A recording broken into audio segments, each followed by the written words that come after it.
سؤال بسيط ومحتاج لإجابة. الناس القايمين على الإعلام انتوا ناويين تودونا على فين؟ ما هو بالمنظر ده يا جماعة انتوا خلاص هتودوها في اتجاه ما ترجعش منه. الأجيال اللي طلعت لعب في دماغهم البخت. كفاية لعب في الدماغ. من زمان واحنا بيتلعب في دماغنا البخت. من أيام ما تزعلوش مني بقى أستاذ عادل إمام لما علمنا إن احنا اللي دهنا الهوا دوكو واحنا اللي خربنا التعريفة. طلع أجيال فهلوية اتعلموا من النجم الكوميدي اللي بيضحكهم ازاي السلوك بتاعهم في الحياة. سلوكهم كله بقى فهلوة. وهوب دخلنا بعد كده في اللي بعده واللي بعده لغاية ما دخلنا في السبكي ودخلنا بعد كده هو في الليمبي وبقت خلاص الناس يفتحوا المطاوي ضحك وتهريج.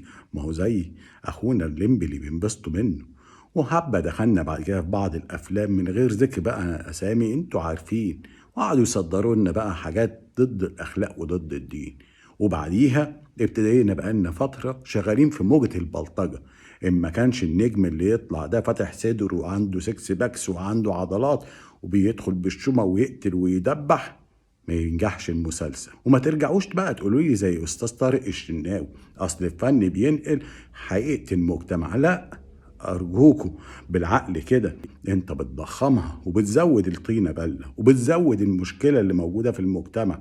بالله عليكم كم مرة شفنا فيها مسلسل ناجح طلعوا لنا نماذج كويسة. واحدة ربت يتامى ووصلتهم لحاجة جامدة. حد حارب الفساد وفي النهاية نجح. بصوا الإعلام اللي طالع في الخليج وفي سوريا وفي الشام بيطلعوا هم كمان أشكال البلطجة. اشمعنى احنا بس الإعلام بتاعنا ما بيصدرش غير البلطجة؟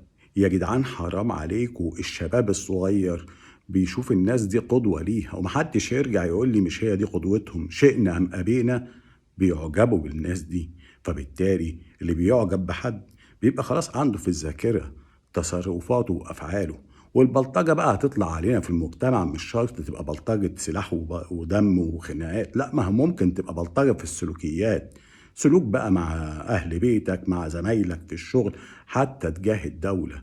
هتستنى ايه من شعب بتصدر له بس في كل المسلسلات اقتل وفي النهاية تبقى انت النجم وانت اللي كسبان؟ ربنا يصلح حالي وحالكم ونلاقي في يوم من الايام حد ياخد باله من اللعب في الدماغ. السلام عليكم. تمسوا بالعافية.